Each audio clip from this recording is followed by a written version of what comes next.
First Samuel chapter 8 is a very important one because here the Israelites approach Samuel, who was the leader, the judge of that time, and they asked for a king. The elders asked for a king, and they said it's because Samuel's sons became corrupt and did not follow in his ways. Ironically, Eli's sons did do the same, Hophni and Phinehas, and funny enough, Samuel's sons were also corrupt and did not follow the Lord as Samuel did, which I always found interesting.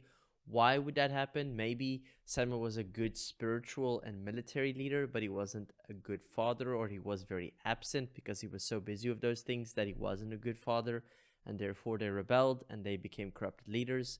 I don't know, but nonetheless, they complained to Samuel about that, and he is old and his sons are corrupt. They want a king just like all the other nations, and this actually hurt and offended Samuel, and he went to the Lord, complained about it, and the Lord said, "It is not you who they are rejecting, but they are rejecting me, the Lord, as their king.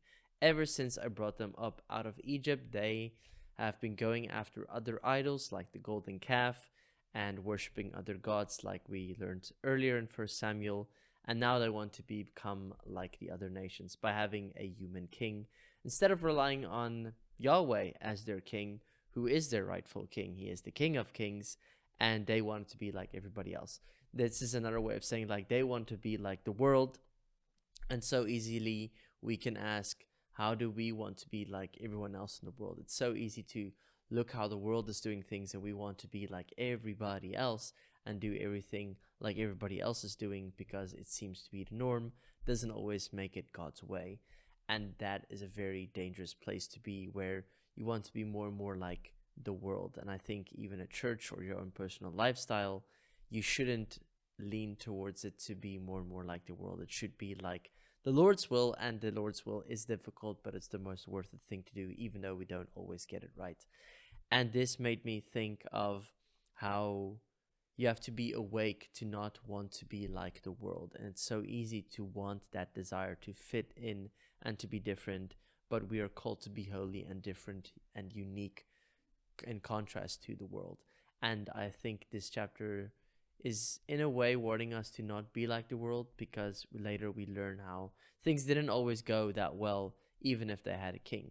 Samuel actually went back after he spoke to God and said that here are a few warnings, that this king would take the best of your servants, the best of your fields, give it to his servants, and take the best for himself, have the best donkeys, the best servants, and they will make this and this and this for him.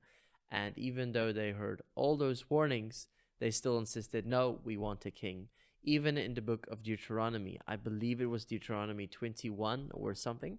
I'm not exactly sure. Let me just quickly check. Where was it? It's in Deuteronomy 17 verses 14 to 20. Actually, before they actually entered the promised land, God already knew that they were going to ask for a king. And then he says that this is what a king must do. The king must follow the law, he must work with the priests, and he must make sure that they worship the Lord. And they will probably appoint one, but be aware that they do not be led astray by worshiping false gods and doing things the way they wanted to do.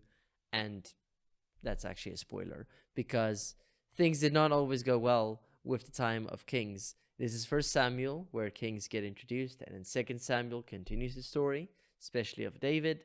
And then you have 1st and 2nd Kings, 1st and 2nd Chronicles, which is 6 books just about the kings. And there are so many wild stories in just those 6 books. Even 1st Samuel gets very, very violent and very, very crazy. But they ultimately rejected God as their king, and God was displeased of this, but he allowed it to happen. Because even though they did sin by asking for a king, God is going to use it for good, because after Saul came David, and through David's bloodline came Jesus, who is the King of Kings. So God always has a way to take a bad thing and turn it to good. In Romans, we read that God works all things for his goodness. Something like that. I'm paraphrasing it. And I believe that even if we mess up, God can still use it and turn it into a good story and a testimony of how he can work with anything and anyone and anyone's mistakes, which is really encouraging and really, really awesome. So it ends up that he gives them the warning. This is what's going to happen if you ask for a king. They said, we don't care. We still want a king. And God said, okay, cool. Then I will, well, he didn't say it like that, but he said, okay, I will then give you a king. And that's where we will go to in chapter 9.